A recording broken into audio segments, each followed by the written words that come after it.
I was 19. I woke up and watched it happen live. Do I think that people did that out of patriotism? Yes. And my dad, he was in the 173rd Airborne Division in Vietnam in 1965 and 66. When the war very first started, they were the first in the Army to go over there. And long story short, we'd go to reunions. Some of the reunions happened. So in the very beginning of the war, you had Australians and New Zealanders people lining up. There's no filing fee, and it takes you 15 minutes. And now there's another Republican candidate. And so he did a reunion maybe like 15 years ago in Australia, and then he did one in Vicenza, Italy. And the reunions where the 173rd is currently stationed out of. And one of the guys my dad, has kind of spoken with several times and gotten to like a lot was I forget his name. He won the Medal of Honor. I'm drawing a blank. He was up in Italian. Yeah, South Africa. And so he, talked to him. But he's a guy that did enlist after 9/11. That was literally his motivation. He was just like a regular fucking middle American. What inspired him to go to war? That was what it was. And he was a frontline combat troop. And what they experienced in Afghanistan was like, especially like when it came to the 173rd, they had a lot of different from them from like say like the special forces people. They would be put like in an outpost where they would be for months at a time, not knowing when the next engagement would come. Then they would do their patrols, and then they'd have to face an ambush at any given time. But you never knew when the ambush was coming. It's coming. You just like, that's the point of an ambush. But it's just like out of nowhere you get attacked. It's like a wing. I hate comparing it, but like when I was in high school, I did hang out with a bad crowd. I had been jumped several times, and it would happen in random places. I did the jumping, like weapons were involved.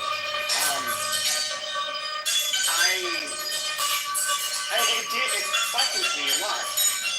Like everywhere I went, I had to look over my fucking shoulder. I had to be able to look at everything wherever I was at. Because that sense of like,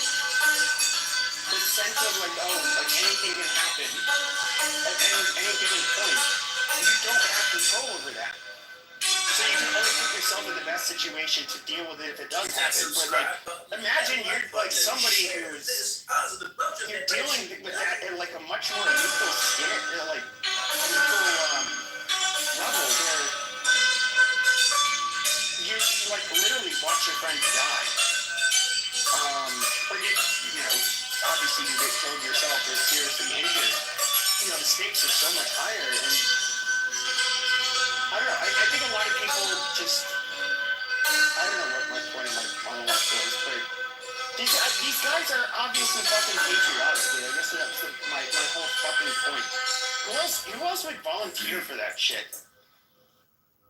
Oh, we're gonna change it up. These have no bumpers, so it goes a little faster. Sounds a little different. Well, I think the people who disagree with that.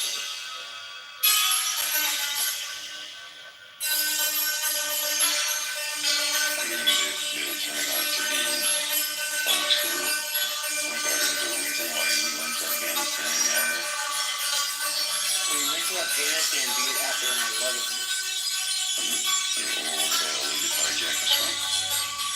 Saudi Arabia. So, like, what were you in Afghanistan? Al-Qaeda was harboring Saudis and Islamists like Osama bin Laden, that were Saudis, and training in it. Where does HTS in Syria, where does he come from? He doesn't come from Afghanistan. But he was training in I forget which North African country. Then they started training. Then they started.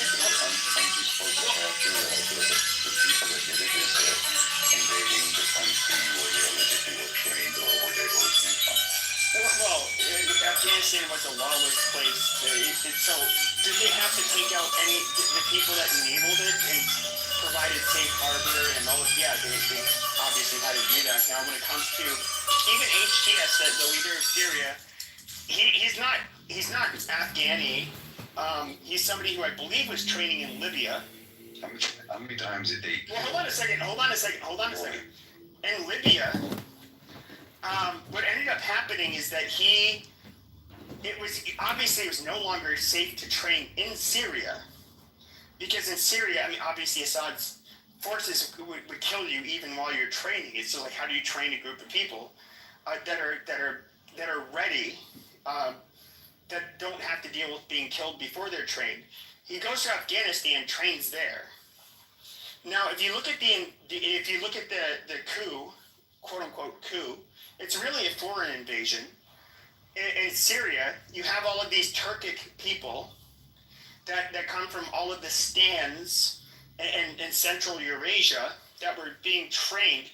And I believe the Taliban said, we'll give you 10,000 trained fighters. They ended up coming into Syria, and they ended up fucking everything up, including Assad. This came out of Afghanistan. They obviously, to this day, there's no difference between HTS and Osama bin Laden, really. This guy was a fucking terrorist his whole life. Osama bin Laden was a terrorist? Osama bin Laden, yes, so was HTS. I find it funny that this guy called Osama bin Laden allegedly was the planner or the one that was in charge of 9/11. They claimed that there was like a confession tape of him, right? But he never said anything like that. 1996. No, it was like 1996, 1997. No, he was in his little cave, and he said he was. I don't think it's a fatwas. I don't know that he was capable of issuing one, but he declared war against the United States, and the first reason he listed was our support for Israel, at least in that interview.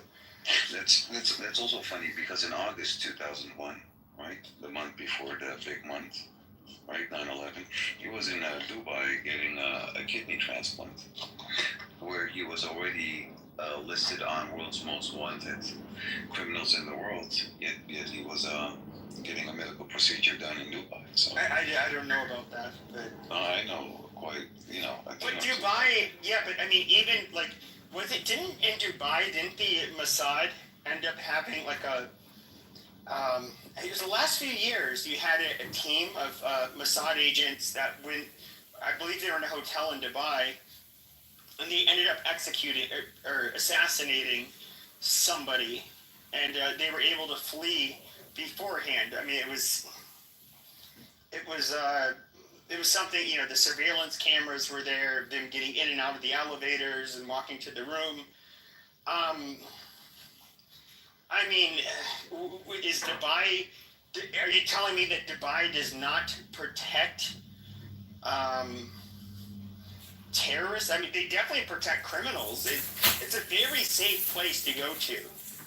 I mean, there's zero tolerance when it comes to how you behave on their soil, but it's also known as being a haven for international criminals. Somewhat. Where are you getting that from? Oh yeah, you just look. I'm literally just Google Dubai.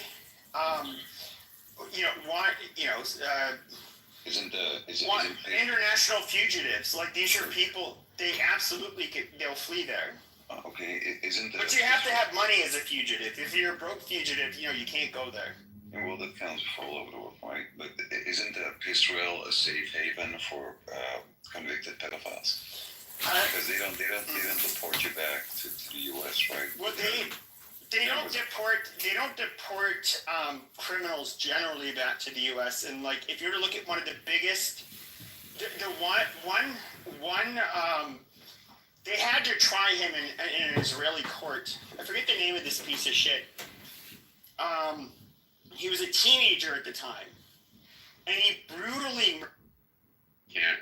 You can't maintain TFR by having a slice of women have 10 children or 25 children or something. And those women are part of the workforce, so they're going to have to work. And then the question is, what work can they do? Why do they have to work? Why do they have to work? Well, women have to work because it helps us to maintain competitiveness with other societies, right? Imagine you have two systems. Yes. Why do we need to compete? I mean, why do we really need to compete with other societies? Because of evolution. Because of evolution. So you think evolution is based on competition, basically? Well, evolution is based on competition. Yes. You do. I will say. So is there some element of evolution that's not competition? No. Jeremy did put in the chat. There's no element of evolution that's not about competition. That's not. That doesn't. Well, no. There's many elements of evolution. I mean, evolution is about variation with selection. Okay. So it needs, but we don't need to talk about my idea for. Well, let's try to put this on the table here, because throughout all this talk about culture and DNA and everything, I think the real issue is evolution, and I think the question is, of course, competition is a part of evolution, but so is collaboration.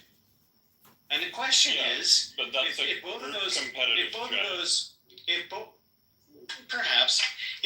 those are categories, then it becomes a question of what fits in which category and at which time, and which is the best adaptation. I would argue at this moment we are and I'm an Al Gore trained climate reality activist, so I believe in climate change and all that. Oh wow! I believe that. I do. So just so you understand, what I'm about to say is more important than whether you agree with that or not. I believe there will be 1 billion people homeless on this planet in 25 years, right? I do. And yet the issue is not the climate change that's going to cause all that. It's our lack of ability to collaborate to deal with that. Because like you said, institutions, well, you didn't quite say this, but I think you were going there, are made by human beings like us. They're just all human organizations. The law is all human organization. Religion's all human organization. This little club somebody started over here, this rock band that turned out to be the Beatles, whatever it is, they become that because people own them. People are the actual power. People are the actual economy. People are everything. And they don't necessarily have to compete from country to country. They have a whole global village to operate from. This is the 21st century. I don't know where you guys are. There's a lot wrong with that. I'm not going to say that there is, but I'm in the 21st century, and there are certain timeless teachings. CRT, BLM, LGBTQ.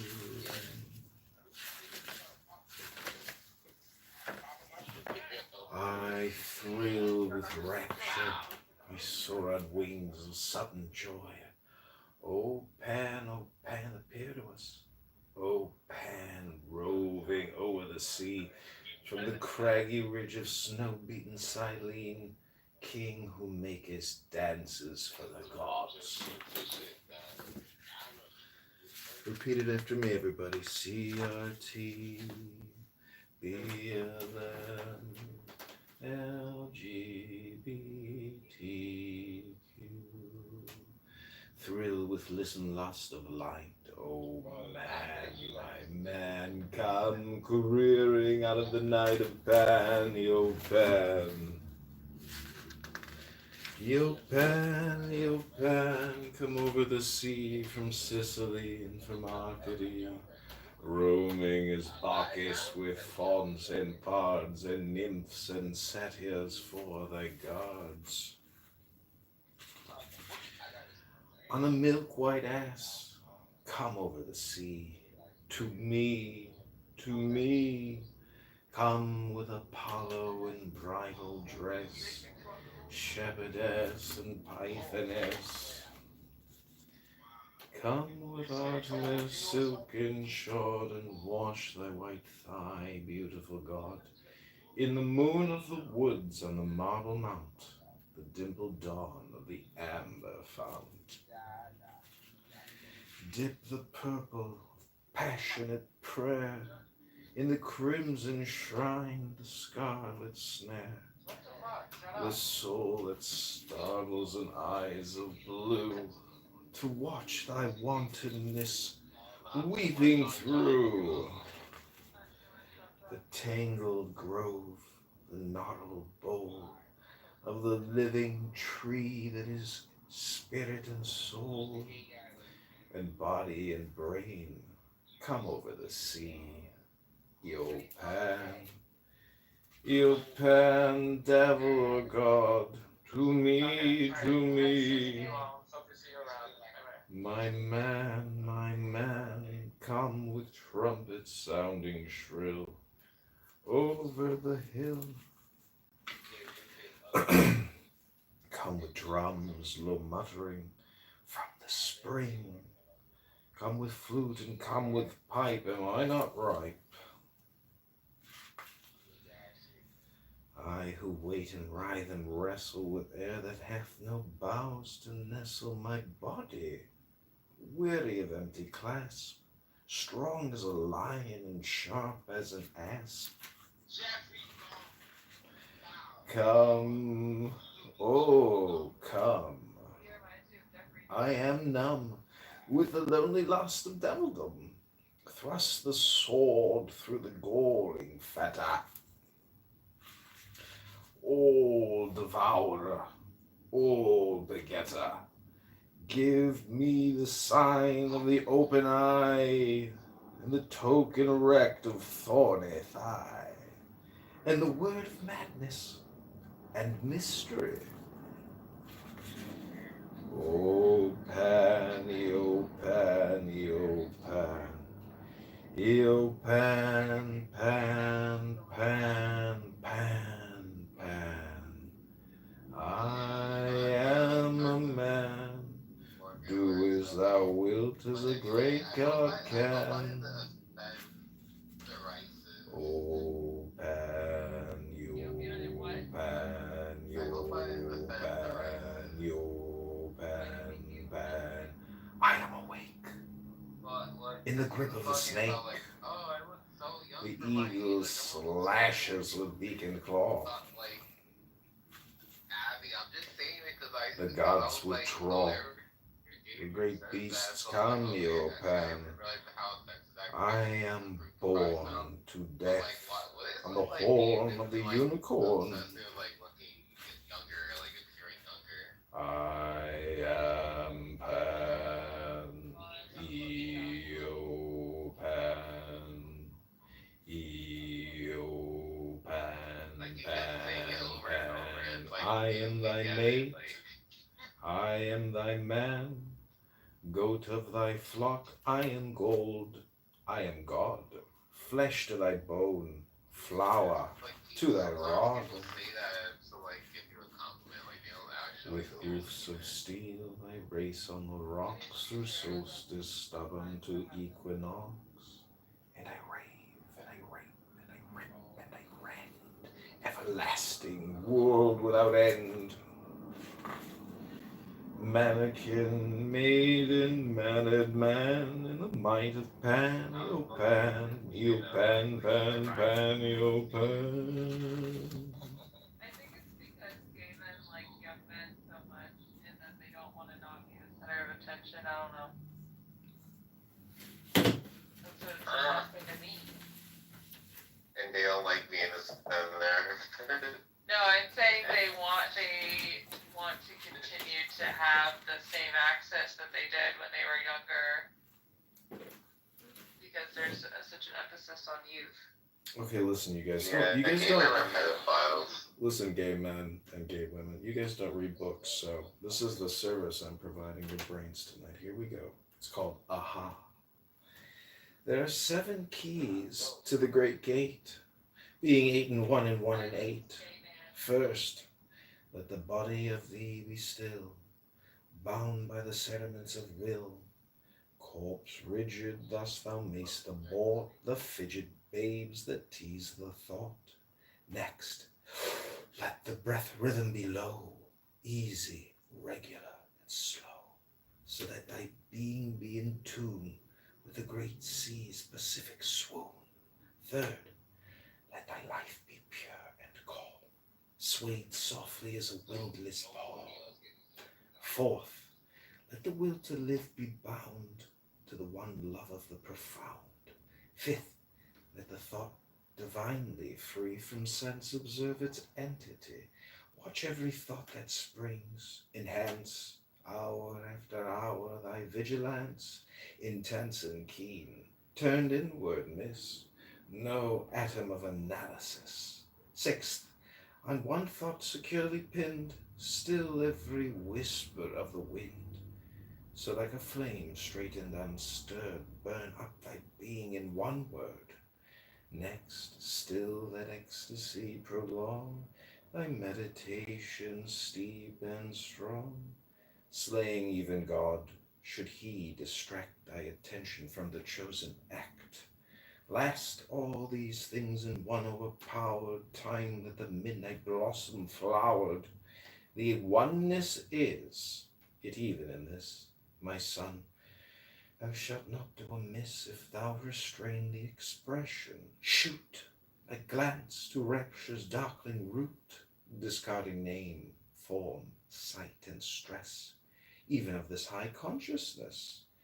Pierce to the heart, I leave thee here. Thou art the master, I revere. Thy radiance that rose afar, O brothers of the clubhouse silver star.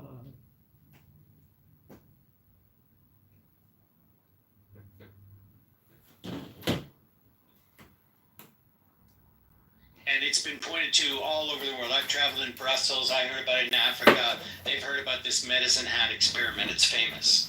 And so there's not, the jury is not out on what human nature is. We know what human history is. And human nature, as we talked about with culture, is driven by conditions more than anything else.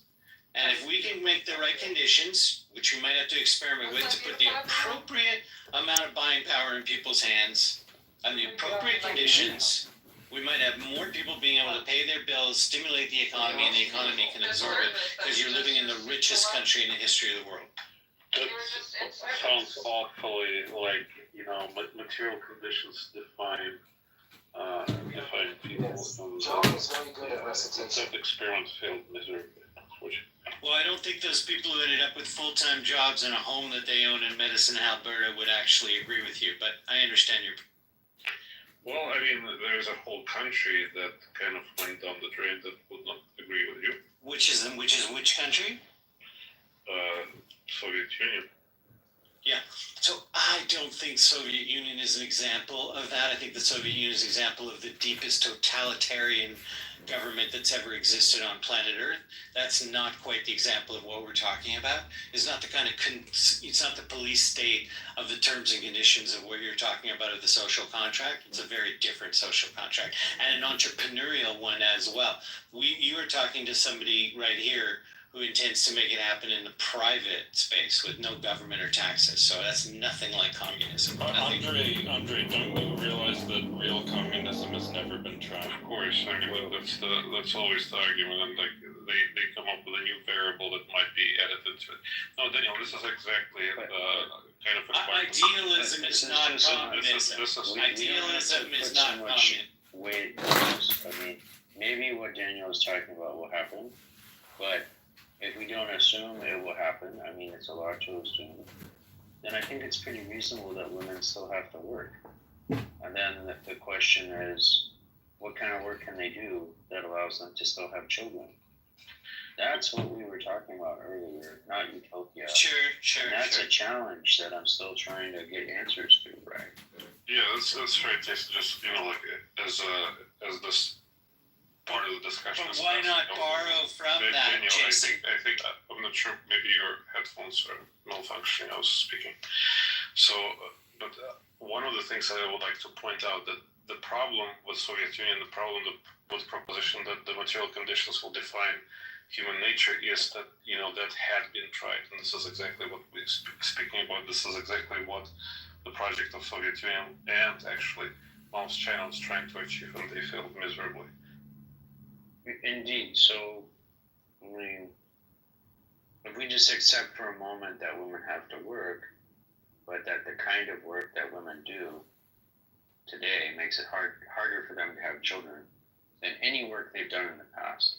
So why not just offer them the allowance that if they want to have children and they don't want to have to work, they have that choice? What's wrong with that, Jason? Why is that not a solution? Well, it makes some assumptions that I don't think will pan out. I think a more conservative assumption is that women have worked when they had children in the past. So work, in principle, is not an obstacle for them having children. But during the baby boom, that was not the case, right? Most women didn't want. I mean, for thousands of years. Okay. Yeah, thousands of years. Okay. Women have worked, and they have worked a lot. For as far back as you look, women have worked. Sure. Okay, tens of thousands of years, as far back as we can go. I totally agree. So they have worked, and they've generally had to work. The periods of history where women didn't work were very brief. They were very partial. Okay, some women didn't work during the baby boom, but many did. And so I don't want to bank on that. What I want to bank on is that there are different strategies of work, and that different strategies of work can allow women to have children, although our present strategies don't. So then that brings us to the question of women's work. What is a work that is compatible with childbearing, or what can we do to make work compatible with childbearing? Why is it only men that are asking this question?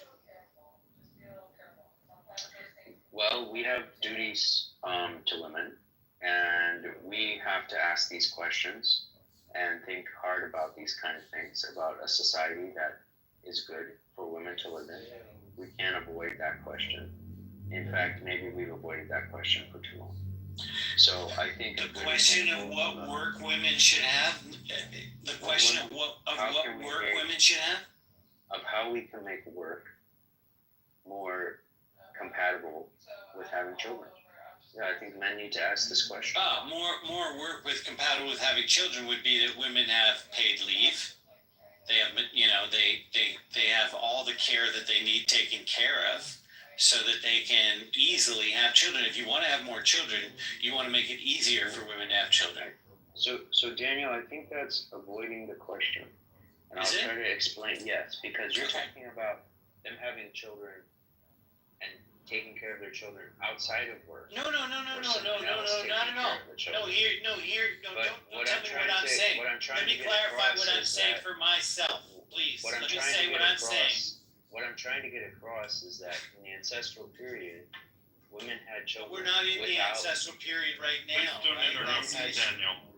No, but I know, but he was too, right? Women had children without leave. Okay, without someone taking care of the children. Their work was compatible. But we're here in 2025, Jason.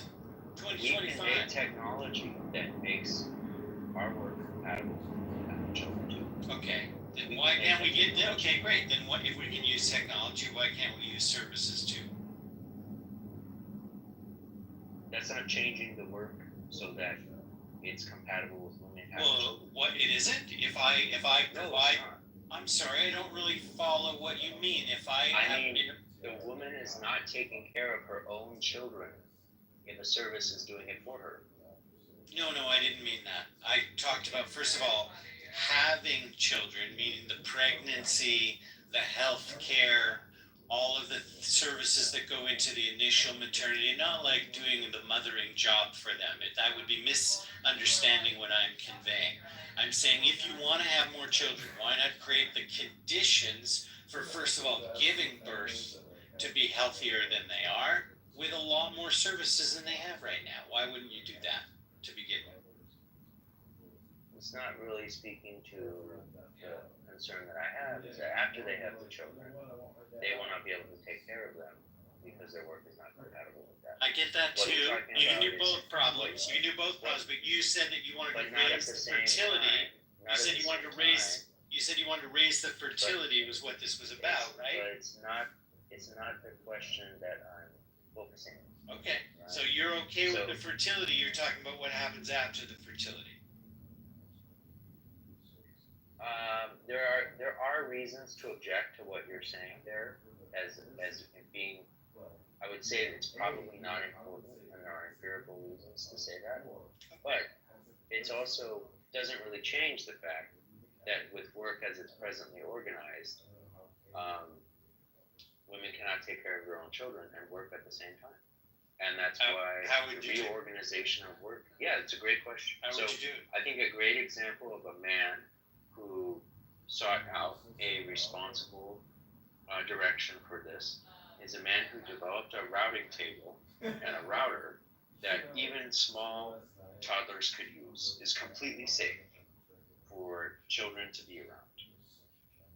And I think, yeah, maybe this is where we got to go. We got to have more machine tools that have much better safety engineering, so that women can in fact do machining, textiles, all those kinds of things in the presence of children. I think that's definitely one direction, right? Because we need much safer manufacturing technologies. And we can make all this stuff a lot safer than it is. It's a brilliant design. Let me see if I can find it. But I was just amazed to see this device. And I think this is where we've got to go.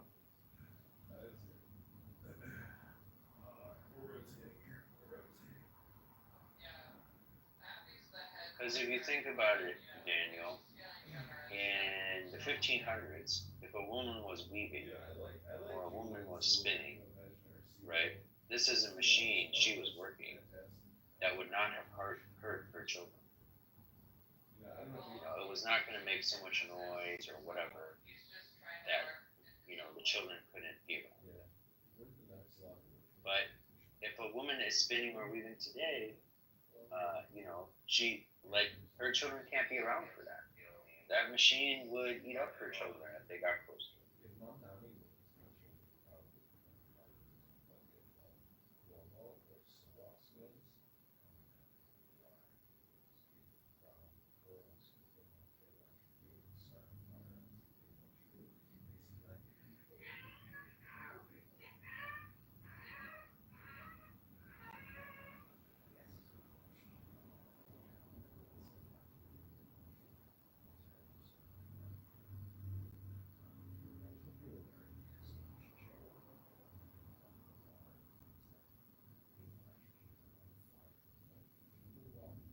Okay, Agent, any objections to sharing them?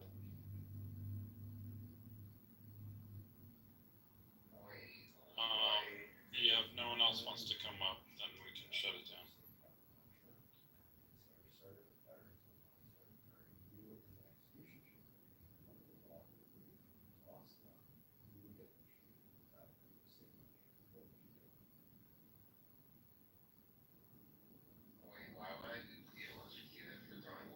You don't get a break. You're not going to break. Now, we were talking about extradition treaties. Yeah, I won't extradite you, bitch. You're being held accountable. You can go to a new part of the app. You say, well, that happened a couple months ago. No, fuck you, buddy. No. Mm-mm. Dragging you through the mud. There's no reset, Jay. There's no reset. Oh, I thought we just moved on from that boring conversation. Well, no, I'm moving on from the Israeli conversation. But everywhere you go, Jay, I'm the captain now. I'm going to steer your ship right into a fucking iceberg. And that's that. You can't control it. Look at my emoji. Look at that black face of determination. He took over your ship. You got carjacked, bitch. I am Or the ship captain. jacked. Exactly. I am your captain. I am your captain. Hey, I can't do a Somali accent. I don't know what the fuck it sounds like, but you're done. You're done. There's nowhere to hide. And by the way, no, KK, he can give you a satisfactory answer all he wants regarding what he said to you and your husband. I'm a much different individual where I've seen too much when it comes to Jay. There's no apologizing at this point. You don't get to say, I'm sorry. Oh, but I apologized. Oh, but I'm changed. Oh, but I'm going to change. No, I'm not. You got a lot of chances in life at that, right? I'm sure you were saying, like, to your probation officer in the early 2000s, you've changed. 20 years later, what has that gotten anybody? In fact, you're still preying on people. You still preyed on people. You still are the same piece of shit. Your brain's wired not much differently than it was then, now was it? So I'm going to drag your sorry ass for good. For good. Go on any platform. Go on any platform. I have the clips. I have the receipts about your history. You could try to go beforehand and say, well, guys, there's some people amazing. But they'll get used to listening to your bullshit. You'll wear thin on their nerves just like you have every one of us. That's it. You see, here's the thing, is that I've actually, hold on a second. Hold on, Frank. Not only am I the captain of the narrative and of stealing people out of your gay house, now I understand the room numbers are small now because everybody wanted to see me talk shit about you. And then I got into this debate regarding Jews and Israel and all of this stuff, which I don't find too fascinating, but it's much more fascinating than talking about you. But people love hearing me talk shit about you. Now, everywhere you go, I'm going to spread your information. You can say, please stop sharing information. Next level content creator. Sharing your information. It's going to happen. Just, you know what? There's some Vaseline. It'll help it go in a lot deeper and a lot less painful. You just have to deal with it, bro. Why don't you just let him be? No, there's no such thing. See, I gave him a chance. Here's the thing with bullies. You try to be reasonable with them once. After that, if they double down, you don't show mercy. Like, he'll use it against me, but I'll just put it like this, wink, wink. I was on the Saint as a juvenile. In certain settings, which you had to be as an adult, somebody touches your shit. We know what they're doing. We know. They're testing the waters. Can I punk this bitch? What can I get away with him? How further can the violation go? You know what happens, Jay. Because you're the person who ended up getting your shit touched, and then you tried to fight back and still got your ass whooped because you're a pussy. Did they play with his butthole in prison? Probably. If I had to guess, probably. Did anyone check? I have no idea. I don't care to know. But I'm sure he's had a lot of, strong black hands that cross his throat and things that have happened to him that are traumatizing. It's not my issue. I don't really care to talk about it. But god damn it, you motherfuckers keep on doing this, and I forget. I mean, everybody's somehow traumatized on this app, and it's like, Oh yeah, so in other words, I gave you the chance to just back down. You went with the false narrative, and you wanted to be the hero. The hero. How much That more would- do you want to Shut the fuck up, you drunk! God, okay, move to the audience. Move to the audience. I did that. You don't have to blame any of the other mods. Now, you wanted to be that you created the problem that didn't exist. I was doxing Roger. I was releasing information, addresses, whatever. But I didn't do it. You wanted to go with the narrative. You wanted to have some of the new people that you love bombed to be your attack dogs. Amazing. I call you out and say, hey, dude, you don't have groupies. That never happened. Just apologize and keep my name out of your mouth. Does that? Let's go our separate ways. You double down. So guess what? The terms of negotiation are off the table. Now it's me as the captain. You don't get to dictate anything. That's that. I get to talk about everything embarrassing about you. Wherever you go, I get, basically, it's going to suck for you. I don't know. Why didn't you just keep my name out of your fucking mouth to begin with? You thought I was an easy target. It sucks that we do know that if we were neighbors, you would have never done this to me. You would have never done it to me. I'd go live on Instagram with my hand around your shoulders. And I'd say, what do you have to say about me? And share it with Clubhouse. Your demeanor would be quite different. But you being the fucking bully that you are, it's off the table for good now. If you say sorry, I'm still gonna fuck with you. You can say whatever the fuck you want. It's not on your terms. You don't get to choose when this ends. That's what happens when you start a fucking war. And Ludwig is going to be very mad when I say this, but Hamas, they don't get to start a war and say, oh, okay, stop. Like, you started a war. The fuck did you think was going to happen? When you guys end up paragliding into a fucking music festival, and and I saw these young, beautiful women and men killed.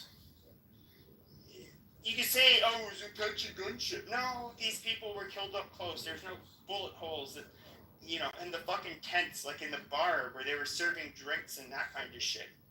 These people were fucking butchered up close by terrorists. I saw when they went to the kibbutzes, hold on, they obviously paraglided. But when it comes to the hold on. But when it comes even the kibbutzes, I got to see these kitty faggots happy that they were killing these Jews, calling their families like, I killed you,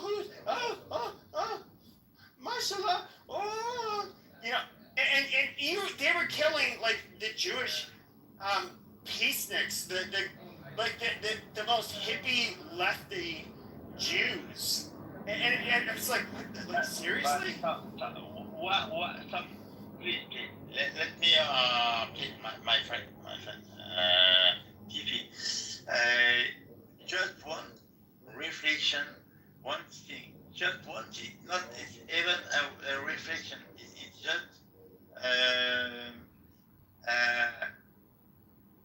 after this event. I don't know what the fuck you're saying. Like, I don't know what the fuck you're saying. I like you, Frank, but I don't know what the fuck you're saying. Just after, there was some Je ne comprends pas. Muslim women dancing. It was so horrific. It was horrific. I agree. It was horrific. Now look, if there was if there was like a Mexican, think of this. Let's say a Mexican, the lowest of the low of the Mexican population, the cartels. These are obviously the most criminal, obviously, and it will invite some of the most psychopathic people into their organization. Now, let's just say we have Nogales, Arizona. I've been to Nogi, as we call it, several times. Now, if some cartel was to drive into Arizona and just like shoot up Americans, and then they were to have, and most of the American side of Nogales is like of Mexican descent, but let's just say they had even a white girl or a black girl, doesn't matter, in the back of the truck. The last thing you would see Mexicans doing once you drove back across the border is just like, touching her dead body, touching her dead mangled body. What you would see is like, those meals, oh my, oh.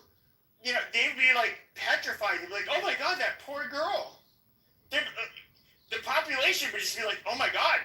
Like, they'd be stunned. They'd be horrified. They would just think like, holy fucking shit, that is so horrible.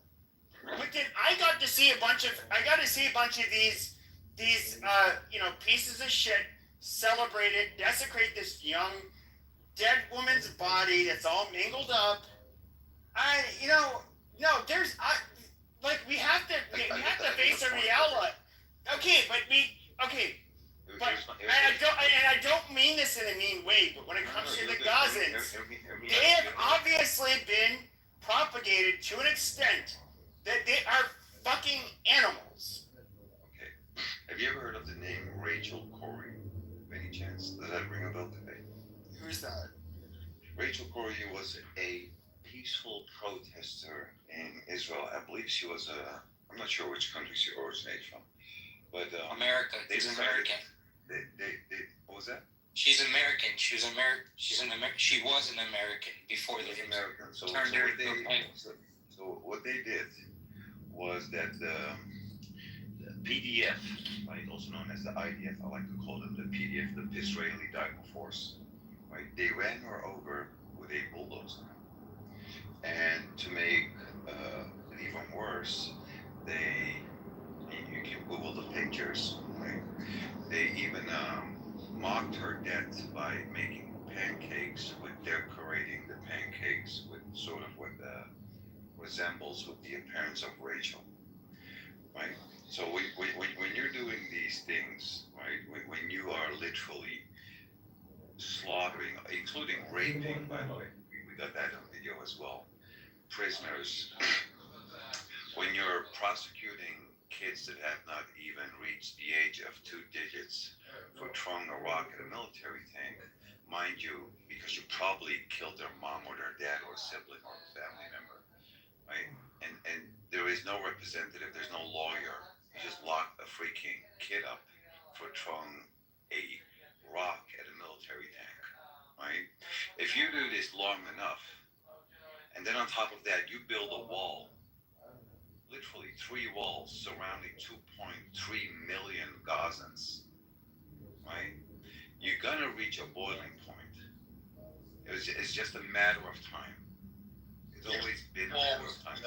If you bully a person or a group of people long enough, you're gonna get a point of getting punched in the face. That's what. Okay, I get. Give me 1 second. You could use that same one. Okay, hold on. Let him finish. You don't want him to join you. Just let him finish. Hold on.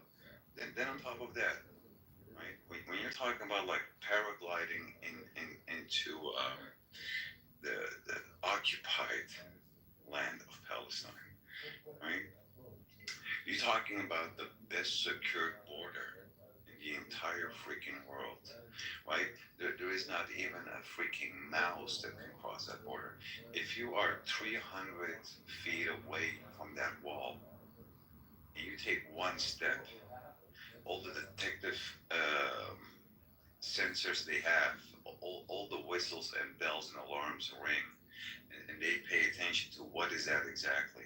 So if you believe that they can just casually, with paragliders, fly over a wall, right? And we're not talking about the speed of a jet fighter, because we all know like how fast paragliders go. Just watch the videos, right?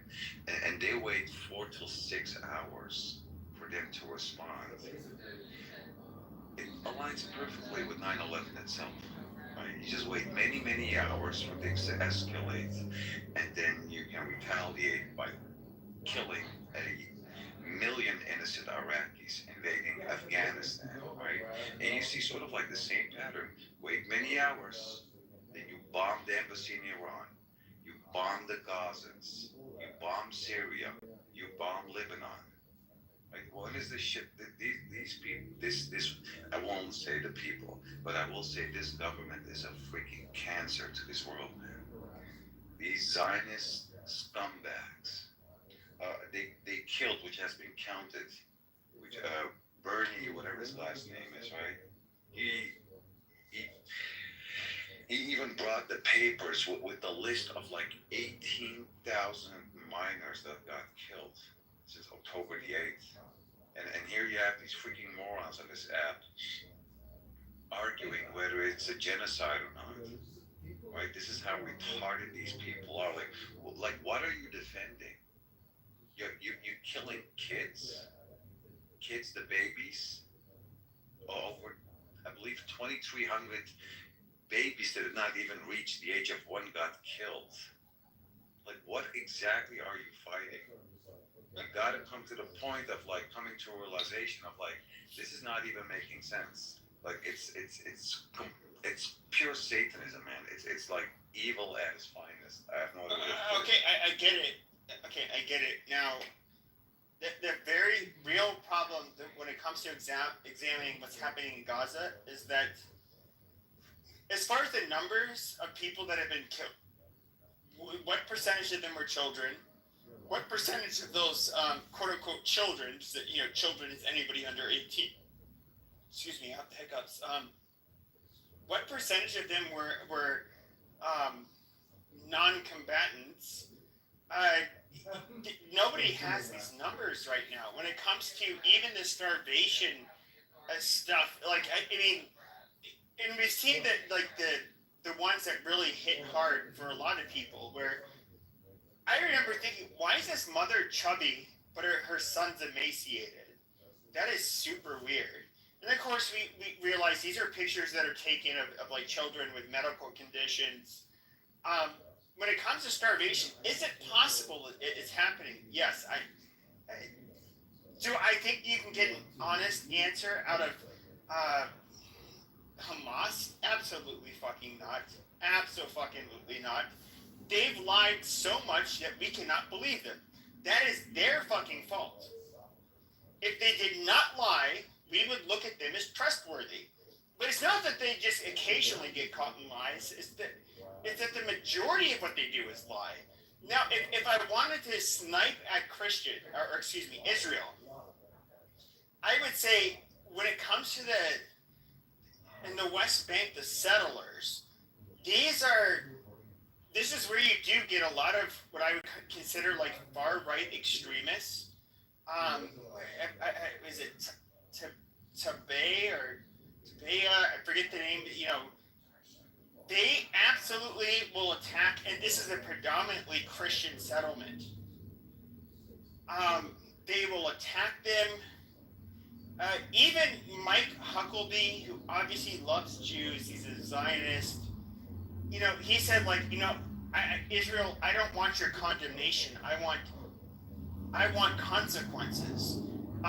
Just like you would want if in the United States we were to, like, for example, try to commit arson against a synagogue and spray paint anti-Semitic shit and torch cars, parked alongside the synagogue. That would be considered, that's something obviously the FBI would become involved in, and you'd face very sharp consequences. When it comes to how the extremist West Bank, I'm not going to say all of the West Bank settlers are extremists, but they obviously, that is where you're going to get the loons. And I believe Ariel Sharon even, like, would condemn these people so many times. And what he was sick of is that a lot of the people that were going into the settlements were not people who were serving in the IDF, but when it came to the more moderate Israelis, it was their sons and daughters who would have to quell any unrest that was happening, and occasionally they would get killed. And he had a lot of contempt for what was happening. Now, I do look. I think Israel has to have the same standard when it comes to the Christians that have been living in Israel, the current state, Judea and Samaria, or the West Bank. I know Jews and Muslims love to refer to them as different things. I do think, when it comes to religious minorities, you want us to have zero tolerance against criminally targeting Jews. You do the exact same fucking thing for your minorities, which I think is very fair. I'm just being honest. The Christian population of that region of the world is absolutely being decimated, and it's largely through they're migrating out of that area, and to me it doesn't sit well. Would you say like they have bombed Gaza enough? Is that for whatever is left? Okay, but when you ask questions like that, okay, you booby trap buildings. No, hold on. Let's not talk about like booby trapping, right? Because now we're gonna make it sound as if like kids were running all over the place and they know where all the booby traps were at. And even the 6-year-old knows what a booby trap is, right? Would you say what they did to Gaza? Would you say like this is enough, or would you say like proceed? Oh yeah. So you're asking me as somebody, if I was an Israeli. No, I'm asking you as the person you are. What are you? Yes. So I'm gonna look at them as it, but I have to do it as if I was one of them in order to say what is pragmatic for them. If you're gonna have buildings that are booby trapped, just level them. That's what you have to do. Because at the end of the day, I don't want. If I was in charge, I don't want to write home to families. Why did I lose my son or daughter? Why am I continuing to do it? Because I was refused. Oh yeah, sure. Not all of them, but a lot of them. Okay, what is a lot? And where's the source that a lot of those houses will be trapped? I want to see that source. Yeah, I don't have a source right now. Exactly my point, but So the areas I've seen, like pretty much every Hamas video that they publish, they're like little red triangle videos, and I don't see in all the videos that you watch, you never see any shields or civilians. You don't see them operating populated areas. It's always like in areas that have been evacuated and already flattened. And when you say flattened, it's not really flattened. Israel bombs a building and it creates a lot of rubble, and it actually creates an advantage for Hamas. So when you talk about booby buildings, these are places where the IDF have already occupied. They're not booby trapping like a hospital where Palestinians are being treated in, or for whatever. Well, the Palestinians aren't doing the booby trapping. It's that Hamas does it. When you have okay, I understand. No, I know. But when you have a degree, hold on, but let me finish this. When you have somebody that cannot militarily,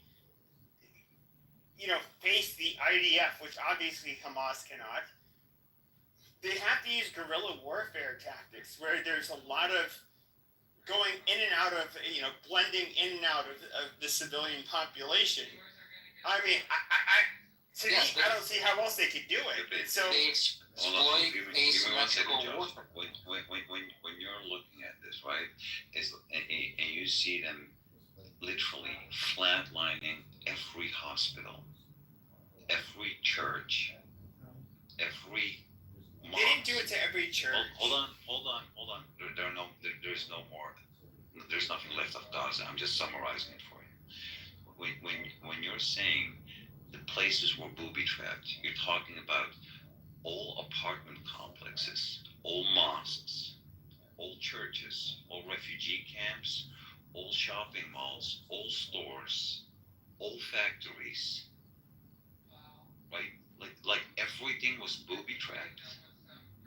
like everything. They were booby trapped to an because- extent that they were not willing to take the gamble. So Yeah, but that's not a valid. You cannot just say like, oh, we're assuming something. There is no footage of this of like, oh look, it's booby trap, right? As much as everybody pretty much has a smartphone nowadays. well, okay, right? so here's Hold on. God. If any of the claims are true of like most of those buildings were booby trapped, right? Then you should show me at least a handful of videos that proves that those buildings were booby Yeah, trapped. there's actually a bunch of videos that show that, and what's a really bunch, funny. Like what are we talking about? Like I've seen at least a dozen. Booby trapped. And so they also obviously will set up ambushes. So you'll see Israeli soldiers. They're trying to do the humane thing and like fight a fucking war. raping prisoners. That's a humane thing. Okay, you bring up like that video did not show prove rape. No, what Well, either way, war is war, and you can't control every single person. All right? That is the point. You're trying to make it sound like that's 100% officially condoned at the highest level. Stop Why? these fucking false equivalencies. Why? You're not holding Muslims. Okay, but here's the problem: is that when it comes, well, hold on. It's not about the rape. Why is there an? But hold on a second. But when it comes to the U.S. during a global, okay, hold on. Let me say something. When it comes to the U.S., war crimes were committed. These people did. The reason we hear about it is because it made the news and they were court-martialed. We can think of Abu Ghraib, where these people were literally, where they're making the human pyramids. They were.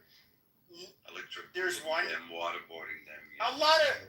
Well, I don't know about waterboarding, but waterboarding is like a given. No. You're talking about enhanced interrogation. That's something different. We're talking about in the prison that was enhanced interrogation. Okay. Sure. Yes. So when it comes to Abu Ghraib, will you let me fucking finish? Excuse me. Abu Ghraib, that was a prison that was taken over that Saddam Hussein put a lot of prisoners in, and it was seen as a detention facility. You had a West Virginia National Guard military police unit that was overseeing it. They were abusing the prisoners, letting them shit on themselves, making them do human pyramids, punching them and knocking them out, doing horrific shit. This came to light.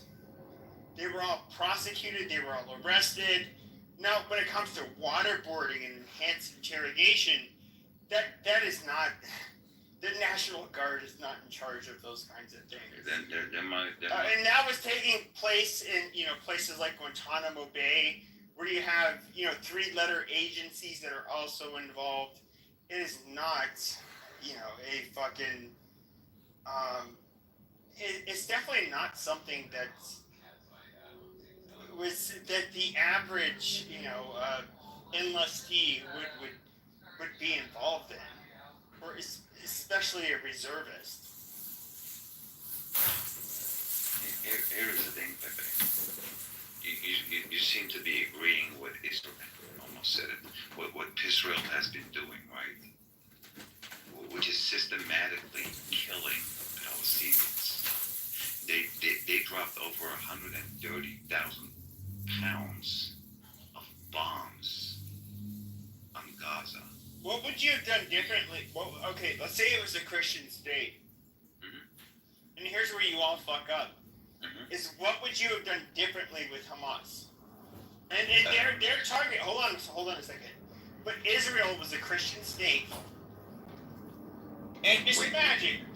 Okay, An example, or you make as Christians, what if it was a Christian state? What would we have done? If imagine we're like 0.02% of the population or some shit. As Christians, what would we have done? I would have accepted the hostage deal. That's the first thing that Hamas proposed on October 10th, which was all the non-combatant hostages be released in return for no airstrike or no ground invasion. I would have prioritized the hostages. That's the first thing, and then I would have negotiated from there. It was a Christian state. Well, the funny thing is, Pepe, you sort of like hit the nail on the head. Back in the day, the Christians and the Muslims and the Jews were living perfectly side by side. That's not true. That is very true. Now I'm trying to pretend that the Muslims live perfectly. Oh, wait, Taco Bell will come in. Come on. I gave you. Not funny. I respect you. Go to Are lying. Everybody, other Muslims along with them. Taco Bell. There's a recorded history of it. Well, hold on a second. But if we look at, we can look at Martel, we can look at Charlemagne, we can look at everything. The history between Muslims and European Christians. Our relationship has always been one of conquest and then expulsion. The Muslims would end up taking over, they'd take over, and the Christians would expel them violently. Wait, when are you talking? What era are you talking about? I have any idea when this happened. From especially the 8th century on, really shifted. Pepe, let me help you out. It was actually the Muslims that were protecting the Jews from getting slaughtered by the Christians. So if there is anybody that was actually protecting the Jews, it was those that were called the Muslims. For free. There was no charge. There was no exchange. It was like, we're gonna protect you guys. Sure, but the Christians wished to push back and remain Christian and expel Muslims. Is that wrong?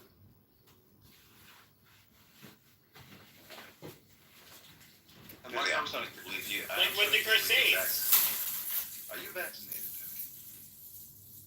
No, what I'm asking you is that when it comes to the Muslims would take over, the Christians would say, no, we're Christian. Fuck your bullshit. Where did the Muslims take over? The Iberian Peninsula. Where you think the Muslims never took anything over? I never said that, Taco Bell. Iberian Peninsula, and they got kicked out.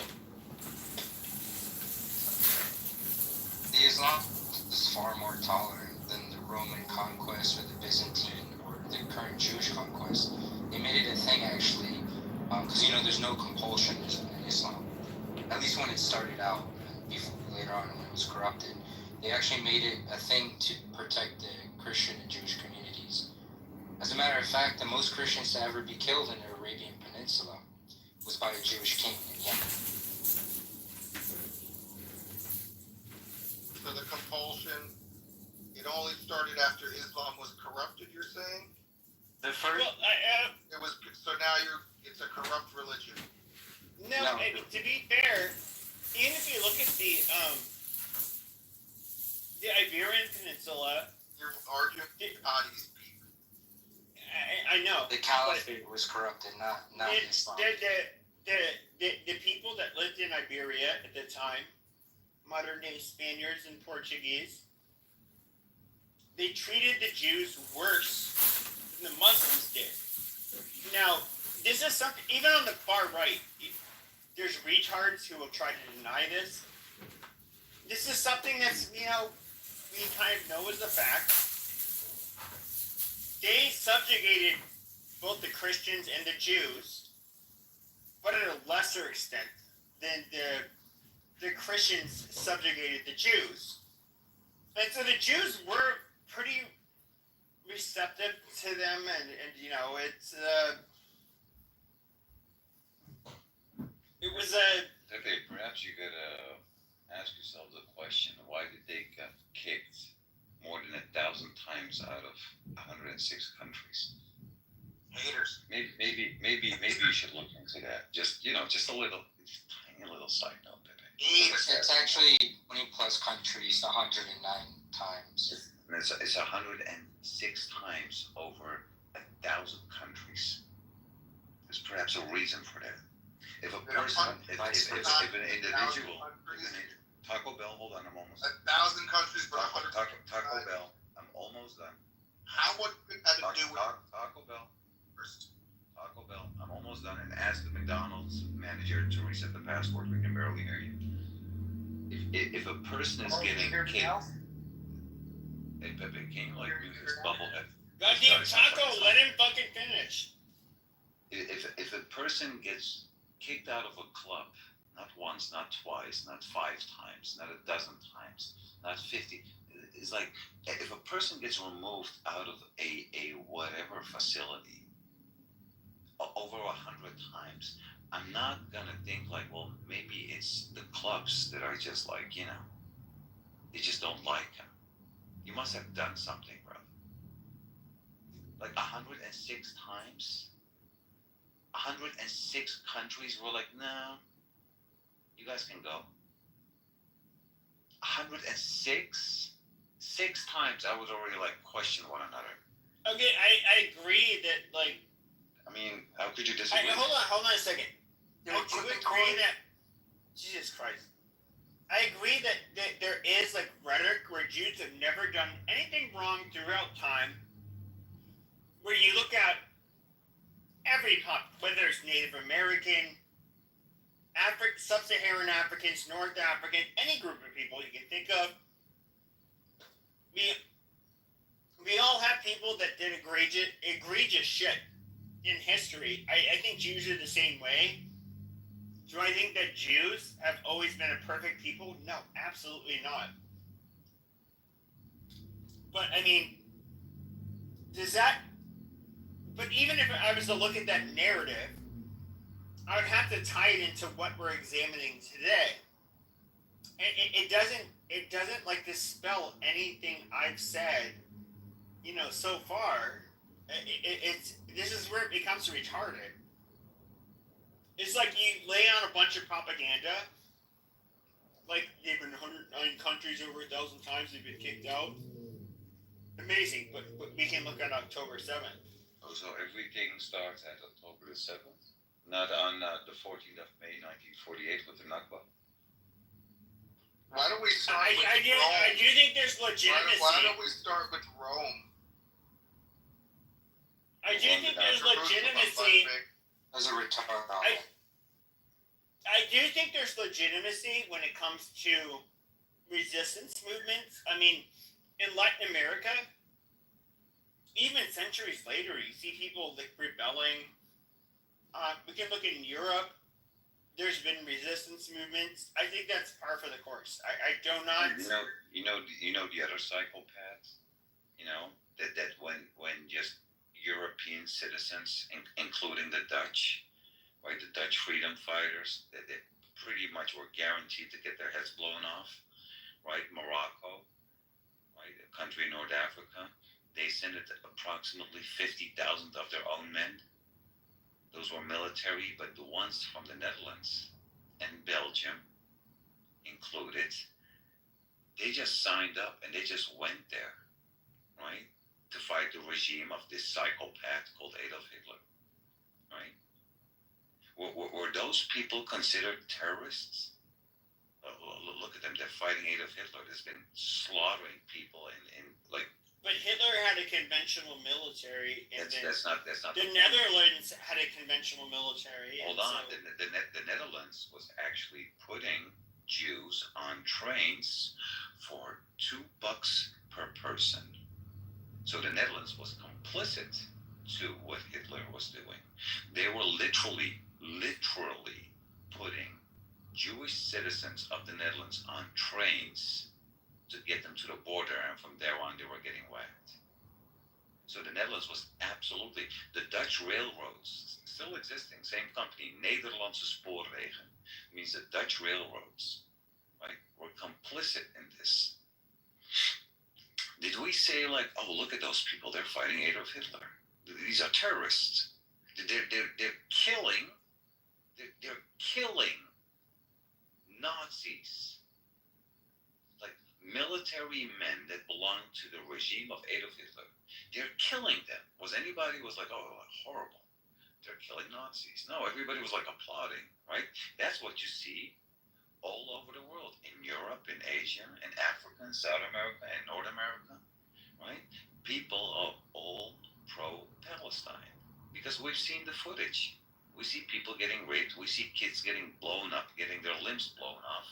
Okay, but let me stop you there. But let me stop you there. Even when it comes.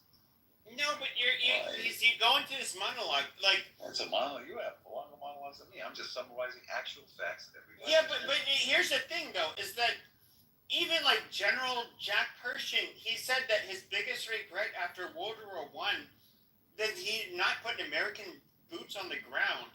Yes, the Versailles Treaty was like very harsh, but the Germans were at the time, you have to look at it this way. You could say he was trying to save Europeans, the Aryans, against, I don't know, Jewry, whatever.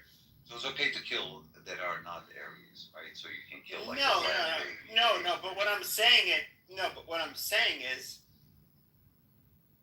these other white countries in Europe had to face like horrific losses. Their economies were in shambles after these wars, and especially during these wars. Exactly like the surrounding countries of Israel. Please continue. So far, amazing. Okay. Yeah. No, let me finish. And so,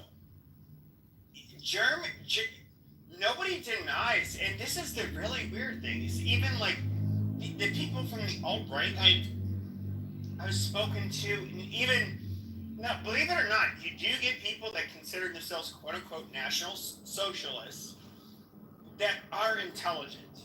I mean, I believe his name is William Arthur Pierce. He's the one who wrote the Turner Diaries. He was, I believe, a physicist. Much more intelligent than I am. But, he had these kooky ideas. But with that being said, even within the high IQ people that hate Jews, they don't deny that Germany was like hyper aggressive in trying to, encroach upon their neighbor's territory and sovereignty.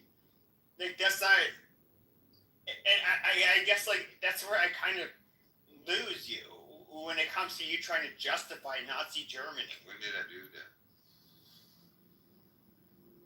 Well, you're sitting here and saying how like I would never justify anybody killing anybody that's but you're justifying their stance in terms of why they should fight the war. That. The replays are on. All praise to God. The replays I know. I would they never are. say something like that. Yeah, they are. And then you're gonna listen back, and then you're gonna feel silly again. I would never support anybody killing anybody that's innocent. Never. I don't care you're black, white, Christian, Muslim, Jewish. I would never do that. Let's get that, I feel like almost like being a suspect of something I've never done. But the Jews, the Germans absolutely killed people. I never said they didn't kill. Who's denying that? Okay, but I mean, you're standing up for them for whatever weird reason. When did I stood up for Nazi Germany? What are you saying? Are you all there? You said 109 countries, over 1,000 times. You're doing this shit. Yeah. I did find they were kicked out of England. It's because the crown owed them money. The debts were canceled. But I think these were properties. We're missing this one point that I want to hear your reaction to.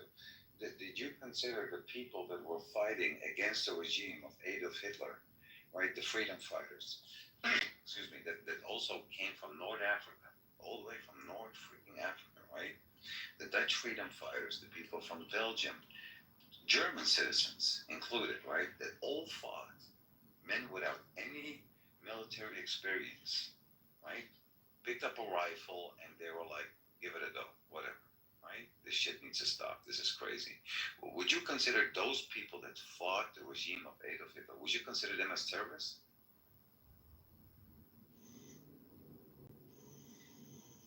No, in fact, in fact, I would say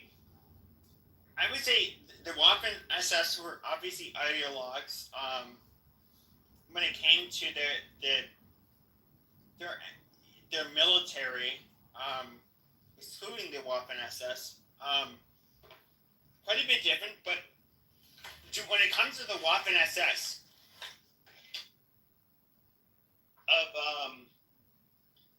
damn it, my phone fell, and now hold on, I'm gonna plug my mic in. But you had contingents of